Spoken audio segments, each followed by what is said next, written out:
What's up, guys? Man, Mellon.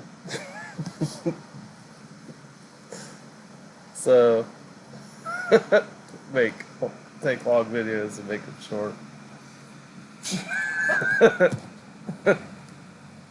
uh, so I was mowing today, and I was listening to this, and I had to stop and run over and see like what the actual fuck I was listening to, because this country's gone to shit. You got to see this dumb shit.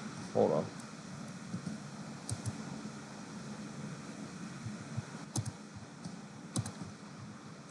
To reassure us, Biden seeks to bring normalcy back to the White House after tumultuous 4 years.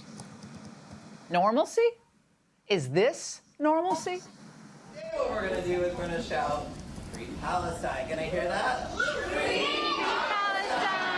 If you're a drag queen and you know it, shout, Free Palestine! If you're a drag queen and you know it and you really want to show it, if you're a drag queen and you know it, shout, Free Palestine! Excellent. Drag. What the fuck was that? A drag queen talking to children, telling them to free terrorists? Wow. Wow. That's just beyond phenomenal. I can't believe that's really in the fucking news. That's insane to me. Drag queen story hours are now going anti-Israel, like the one you just saw in Amherst, Massachusetts. Now, why should any of us be surprised?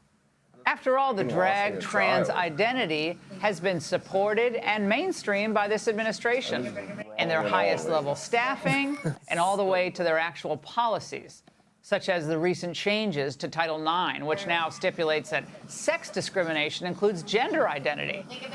I'm telling you tonight that girls' sports will never be the same again. Thanks, Joe.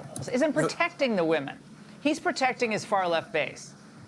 At every turn since his inauguration, Biden's chosen them over the working class, including in the reckless handling of I think we can have what most economists call a soft landing. America's path to a soft landing has underpinned global growth. I've always thought that the soft landing was a plausible outcome. But everything he's done, from his extended COVID shutdowns, which weren't necessary, to the obscene levels of spending, some Republicans helped there, to his radical climate agenda, it's all driven us to the brink. Horrific economic news out today.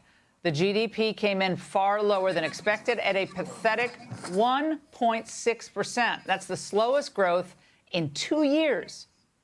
But none of this stops Biden's climate fanatics. Their assault on oil and gas continues, including the new EPA rules out today on coal plants that will shutter them and drive up our energy costs even further. I'm telling you, these people are ruthless. They mean business. They're saboteurs of America's economy, certainly of our energy security. But of course, they're still trying to downplay it all. What is your reaction, hot off the presses, to today's first quarter GDP data? A lot of the data there is actually not yet in hand. There could be revisions. The U.S. economy continues to perform very, very well. The fundamentals here are in line with inflation continuing down back toward normal levels. I mean, this woman needs to hit the bingo parlor and get out, okay? Does she think we can't read? Inflation's up from last quarter.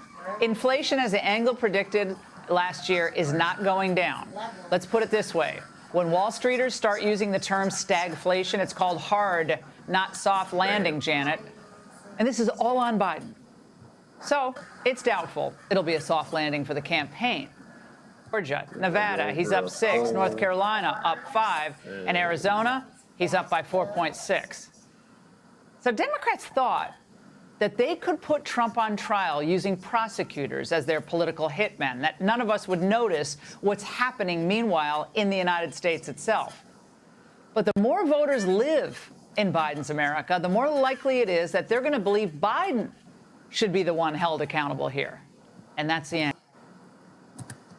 So that brings us into this one. This whole thing was a Biden White House connected witch hunt. Yep, we have official documents from inside NARA, from inside the government, showing exactly what happened in this classified documents case. And it's pretty much just as horrible as you might think, and it proves Donald Trump 100% right. Let me show you guys exactly what I mean by that. As Jack Smith's little classified documents case falls apart, I think that accounts for 37 indictments here. Jack Smith and Joe Biden and the director of NARA have been fully exposed. Let me show you guys exactly what I mean by that. We got some stuff to get into, so let's roll the tape. All right.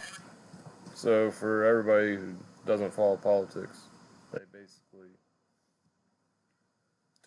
indicted Trump like 30 some different accounts over classified documents. But when you're the president, you're allowed to declassify any document you want. So he took documents to Mar-a-Lago. That's when the FBI raided his house and took all the shit back. So he's in court for that right now. Biden did the same thing while he was not the president. He was vice president. And they said he's too old to stand trial. So if you're too old to stand trial, why the fuck are you the president right now? But they're still proceeding with the trial on Trump. Makes no fucking sense. So this is going over that, how they tried to say he stole all this top secret information. Well, what he took was a packet that basically, called out all the Democrats, and I think it called out Obama and some other people about how they were the ones responsible for all this illegal shit.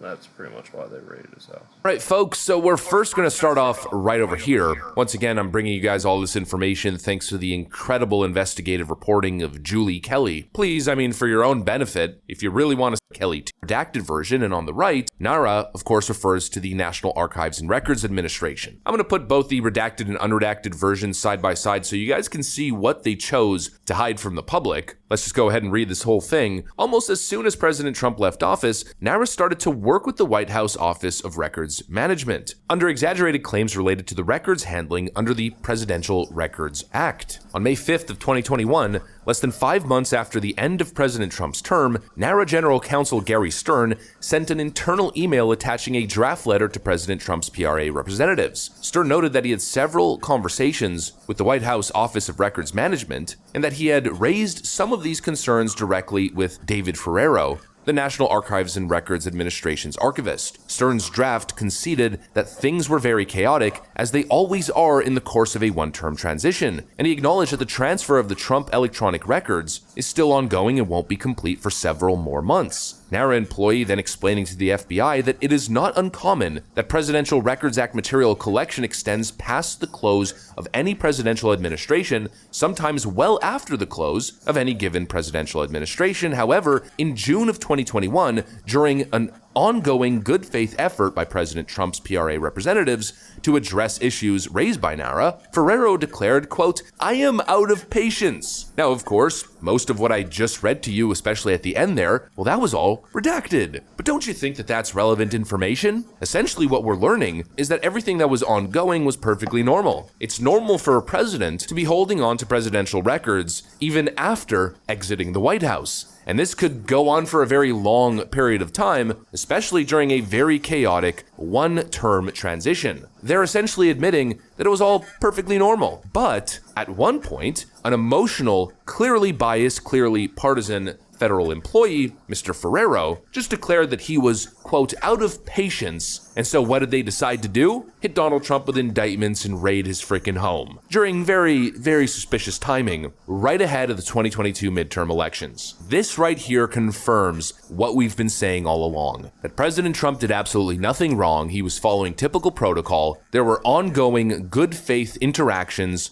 between NARA and the former president's office, and of course Trump directly, yet they raided his home regardless. Holy frickin' moly, now that is a bombshell that I guarantee you the media will not be letting you know about. But it gets even worse. It continues. We're then learning about outrageous lies by Joe Biden and Attorney General Merrick Garland and the DOJ and Jack Smith about the independence from the Trump investigation. Here's the redacted version, it's basically all redacted, and here's the unredacted version. In August 30th of 2021, in an email, Ferrero threatened one of President Trump's PRA representatives that he was assuming an alleged and non-existent 24 boxes of records that have, quote, been destroyed, and that he was obligated to report it to the Hill, DOJ, and the White House. So a random assumption came from this Ferrero guy, who was, quote, running out of patience, that Trump was destroying 24 boxes. Only problem was those 24 boxes didn't actually exist, and the destruction of those documents never actually happened. But he was obligated to report it to the DOJ, the Hill, and the White House. Give me a frickin' break. On September 1st of 2021, Stern circulated a letter